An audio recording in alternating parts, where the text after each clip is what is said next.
Shukrani msikilizaji kwa kujumuika nasi Jumanne hii katika matangazo ya Dira ya Dunia kutoka idhaa ya Kiswahili ya BBC. Mimi ni Karorobi. Hujambo msikilizaji na karibu. Mimi ni Phyllis Mwote. Tulionayo katika Dira ya Dunia.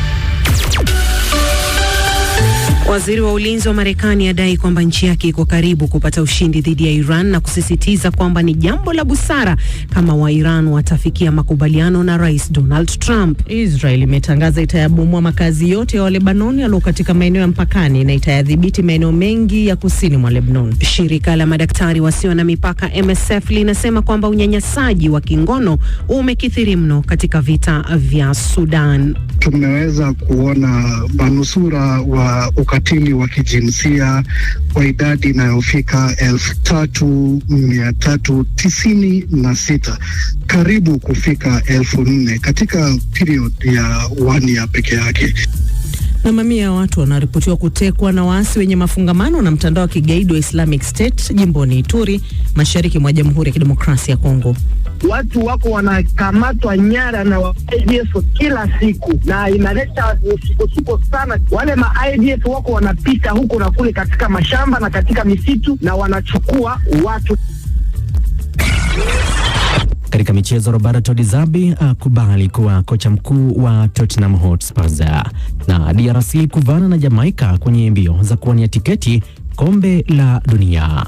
Je, nani atavuka kiunzi hicho? Naamini kwamba tutashinda kwa sababu ndio maana wanatuita pia Leopards. So Leopard ni nyama ya kali sana. Kwa mengi zaidi ni hapo baadaye katika makala ya spoti, nami Shuaib Ibrahim.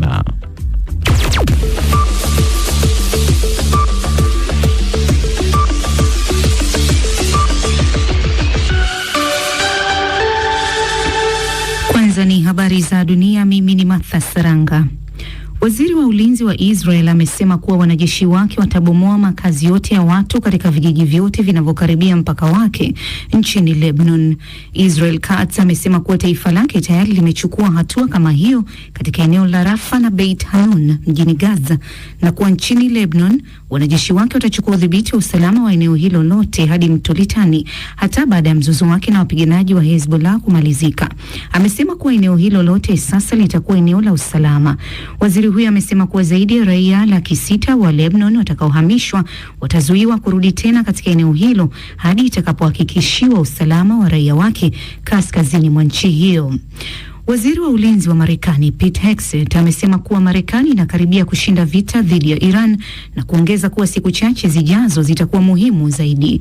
Hegseth amesema katika kipindi cha saa 24 zilizopita wameshuhudia kiwango kidogo zaidi cha mashambulio ya ndege zisizo na rubani na makombora kutoka Iran tangu vita hivyo kuanza, ishara kuwa nguvu za kijeshi za Marekani zimeongezeka na za Iran kupungua. Amesema kuwa Rais Trump yuko tayari kuafikia mkataba wa kumaliza vita hivyo, lakini ikiwa uongozi wa Iran hautakubali masharti yake, basi vita hivyo vitaendelea zaidi. Shirika la taifa la mafuta nchini Kuwait limethibitisha kuwa limefanikiwa kuzima moto mkubwa ambao ulikuwa ukiteketeza moja ya meli zake za usafirishaji wa mafuta iliyoshambuliwa jana usiku na ndege zisizo na rubani za Iran nje ya bandari kuu ya Dubai. Kampuni hiyo imesema kuwa hakuna mafuta yaliyomwagika baharini na kuwa mabaharia wote wako salama. Meli hiyo inasemekana kuwa njiani kuelekea China, na huku Iran ikiendelea kurusha makombora katika mataifa ya eneo la Mashariki ya Kati, Qatar imesema kuwa mataifa yote ya Ghuba yameungana na kutoa wito wa kusitishwa kwa vita hivyo. Unaendelea kusikiliza taarifa habari kutoka idhaa ya Kiswahili ya BBC. Ripoti mpya iliyochapishwa na shirika la madaktari wasiokuwa na mipaka MSF imesema kuwa ubakaji na unyanyasaji wa kingono umesalia kuwa hali ya maisha ya kawaida nchini Sudan. Jessica Pelembela na taarifa. Shirikisho hilo linasema kuwa ushahidi waliopata kutoka kwa waathiriwa imebainisha uwepo wa ukatili na unyanyasaji wa kingono wa hali ya juu nchini Sudani. MSF imesema kuwa dhuluma dhidi ya kina mama na wasichana zinazotekelezwa na watu waliojihami kwa silaha imekita mizizi miongoni mwa jamii zinazoishi katika eneo la Darfur ya Magharibi licha ya mapigano katika eneo hilo kupungua. Ripoti hiyo imenadi kuwa matukio hayo yalitokea mwaka uliopita wakati wa wapiganaji wa RSF walipoitwa udhibiti wa kambi mbili za wakimbizi wa ndani na mji wa El Fasher. Mratibu mkuu wa Umoja wa Mataifa anayehusika na shirika la wakimbizi la Palestina UNRWA ametoa wito wa kufanyika kwa uchunguzi kufuatia kuuawa kwa zaidi ya wafanyakazi wake 390 katika mzozo wa Gaza uliodumu kwa zaidi ya miaka miwili sasa. Akiongea na waandishi wa habari siku ya mwisho ofisini, Philip Lazzarini ambaye ni kamishna mkuu wa shirika la Umoja wa Mataifa la UNRWA amesema jopo maalum la wataalamu linapaswa kubuniwa ili kuchunguza mauaji hayo. Israel imeshutumiwa kwa kuwalenga wafanyakazi wa shirika hilo, huku Israel nayo ikiwashutumu Iran nayo ikiwashutumu wafanyakazi hao kwa kushirikiana na wapiganaji wa Hamas, madai ambayo UNRWA imekanusha. Na sheria mpya ambayo inaongeza adhabu ya kosa la kushiriki mapenzi ya jinsia moja hadi miaka 10 jela imeanza kutekelezwa nchini Senegal. Sheria hiyo mpya inatoa adhabu kwa mtu yoyote atakayepatikana na hatia ya kutimiza mapenzi ya jinsia moja. Bunge la nchi liliidhinisha mswada huo kwa kauli moja na rais wa nchi hiyo Bassirou Diomaye Faye tayari ameisaini kuwa sheria. Shirika la haki la Umoja wa Mataifa limeshutumu mswada huo likisema kuwa haiambatani na sheria za kimataifa za haki za binadamu na linahujumu juhudi za kuzuia maambukizi ya ugonjwa wa ukimwi. Hii ni BBC. Martha Saranga ndeka kusomea taarifa ya habari za dunia. Matangazo haya ya Dira ya Dunia, msikilizaji, yanasikika kupitia Radio Free Africa, Radio 1 na Classic FM nchini Tanzania, Radio Lira, Radio Kitara na Radio Paidha kule Uganda. Nchini Kenya yategea sikio kupitia Gulf Radio, Nyota FM na Milele FM, na kule Jamhuri ya Kidemokrasia ya Kongo ni Radio Muungano Beni na Lizadel Radio. Aidha unaweza kuyapata kwenye FM 93.3 Nairobi na Mombasa na 88.1 Nakuru na Kisumu. Yako pia kwenye tovuti yetu na ukurasa wetu wa Facebook BBC News Swahili. Kwenye ukurasa wetu wa Facebook, msikilizaji, bila shaka kama kawaida una fursa kutuachia maoni yako, tukipata nafasi hatuwezi kukosa kuyasoma hapa kwenye Dira ya Dunia. Karibu tena, mimi ni Karorobi na mwenzangu ni Phyllis Mwatei, sote tuko Nairobi. Karibu Phyllis. Shukran sana Karona, karibu msikilizaji. Tunaanza na vita vya Marekani na Israel dhidi ya Iran.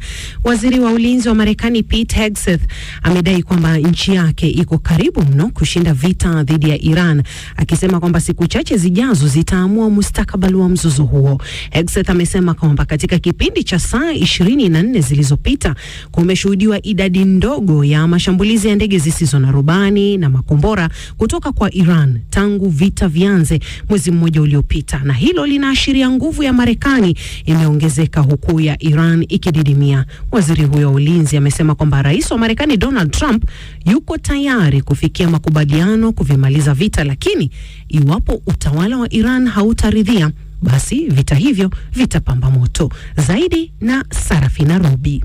Katika kikao na wanahabari, waziri wa ulinzi wa Marekani Pete Hegseth anasema siku chache zijazo katika mzozo wa Mashariki ya Kati zitakuwa zenye maamuzi makubwa, huku akizungumzia kuondoka kwa jeshi la Iran.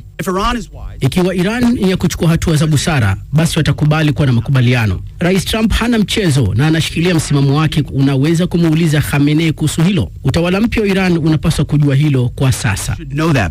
Hegseth akinukuu taarifa za ujasusi alisema kuwa Marekani ililenga kuharibu ari ya jeshi la Iran. Hili alisema lilikuwa likisababisha kwa watu wengi uhaba wa wafanyakazi na kusababisha kufadhaika miongoni mwa viongozi wake. Hegseth pia alisema kuwa amewatembelea wanajeshi walio Mashariki ya Kati siku ya Jumamosi kushuhudia operesheni za kijeshi dhidi ya Iran. Haya yanajiri huku rais wa Marekani Donald Trump akiambia mataifa, na namnukuu, nenda mkachukue mafuta yenu, yachukue tu kutoka kwenye mlango bahari wa Hormuz, mwisho wa nukuu. Rais wa Marekani Donald Trump aliendelea na kusema nchi kama Uingereza ambazo haziwezi kupata mafuta ya ndege kwa sababu ya vikwazo karibu na mlango bahari wa Hormuz zinapaswa kuona ujasiri kwenda kwenye mlango wa bahari Hormuz na kuchukua mafuta. Katika chapisho kwenye mtandao wake wa Truth Social ameandika kwamba nchi italazimika kwanza kujifunza jinsi ya kujipigania. Marekani haitokuwepo kukusaidia tena kama vile hamkuwepo kwa ajili yetu. Aliyasema haya kwa nchi ambazo zilikataa kuhusika katika mashambulizi dhidi ya Iran. Aliendelea na kusema Iran kwa sasa imedorora, sehemu ngumu ishakamilika. Chapisho linaongeza na kumalizia kwa kusema kwamba nenda mkajipatie mafuta wenyewe. Hapo awali waziri mkuu wa Israel Benjamin Netanyahu alisema vita kati ya Marekani na Israel dhidi ya Iran vimefanikisha zaidi ya nusu ya malengo yao, ila akakataa kutoa muda wa kumaliza mzozo huo.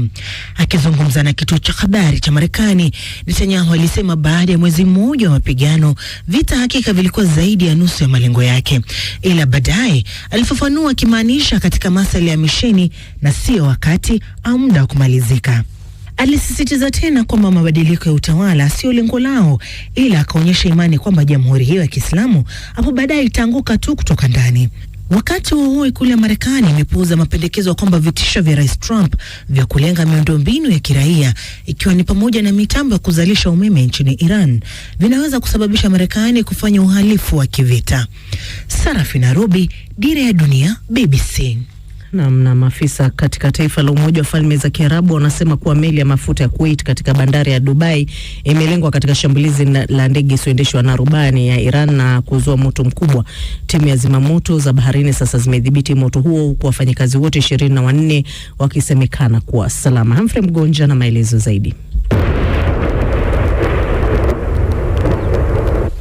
Irani imeshambulia na kuwasha moto meli ya mafuta ghafi iliyokuwa inakaribia Dubai mapema Jumanne baada ya Rais Donald Trump kuonya kwamba Marekani itaangamiza mitambo na nishati ya visima vya mafuta vya Irani ikiwa haitafungua mlango wa Hormuz. Shambulio dhidi ya meli ya Al Salmi yenye bendera ya Kuwaiti ni tukio la hivi karibuni katika mashambulizi dhidi ya meli za kibiashara kwa makombora au ndege zisizo na rubani za kulipuka za angani na baharini. Hii ni katika huba ya mlango wa Hormuz tangu Marekani na Israeli ziliposhambulia Iran tarehe 28 Februari. Mgogoro huo wa mwezi mmoja umeenea kote Mashariki ya Kati, ukiua maelfu ya watu, kuvuruga usambazaji wa nishati na kutishia kutumbukiza uchumi wa dunia katika mtikisiko mkubwa. Bei za mafuta ghafi zilipanda tena kwa muda mfupi baada ya shambulio hilo dhidi ya meli hiyo ambayo inaweza kubeba takribani mapipa milioni 2 ya mafuta yenye thamani ya zaidi ya dola milioni 200 kwa bei za sasa. Shirika la Kuwait Petroleum, mmiliki wa meli hiyo, ilisema shambulio hilo lilitokea mapema Jumanne na kusababisha moto pamoja na kuharibu sehemu ya nje ya meli. Baadaye mamlaka za Dubai zilisema zimefanikiwa kudhibiti moto huo kufuatia shambulio la ndege isiyo na rubani dhidi ya meli hiyo bila kuvuja kwa mafuta na hata bila kujeruhi wafanyakazi. Kupanda kwa bei za mafuta na nishati zimeanza kuathiri kipato cha mtu mmoja nchini Marekani na kuwa changamoto ya kisiasa kwa Trump na chama chake cha Republican kabla ya uchaguzi wa katikati ya mhula wa Novemba, baada ya kuahidi kupunguza bei za nishati na kuongeza uzalishaji wa mafuta na gesi nchini humo. Bei ya wastani ya rejareja ya petroli nchini Marekani ilivuka $4 kwa mara ya kwanza katika zaidi ya miaka mitatu siku ya Jumatatu, kulingana na takwimu kutoka huduma ya ufuatiliaji wa bei ya GasBuddy. Upungufu wa usambazaji wa kitaifa umeifanya bei ya mafuta ghafi kupanda kwa 56% mwezi huu, ongezeko kubwa zaidi kuwahi kurekodiwa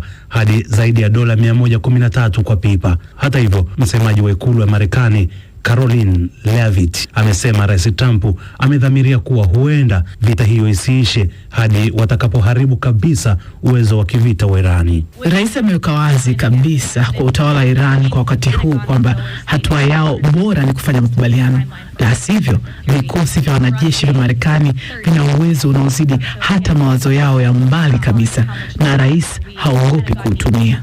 Waziri Mkuu wa Israeli Benjamin Netanyahu pia anaona kuwa vita hivyo vimefanikiwa kuharibu sehemu kubwa ya silaha za Irani. Naona tumefanikiwa sana kukabiliana na utawala wa Irani, japo hatuwezi kujua ni lini tutasitisha mapigano. Mashambulizi kutoka pande zote mbili haionyeshi dalili za kupungua, huku hofu ikiwa imetanda ya kuongezeka kwa vita. Wahudhi wanaoungwa mkono na Irani wameingia vitani kwa kurusha makombora ya ndege zisizo na rubani kuelekea Israeli, na Uturuki iliripoti kuwa kombora la masafa marefu lilirushwa kutoka Irani liliingia katika anga ya Uturuki kabla ya kudunguliwa. Israeli Israeli imekuwa ikifanya mashambulizi ya makombora dhidi ya kile ilicho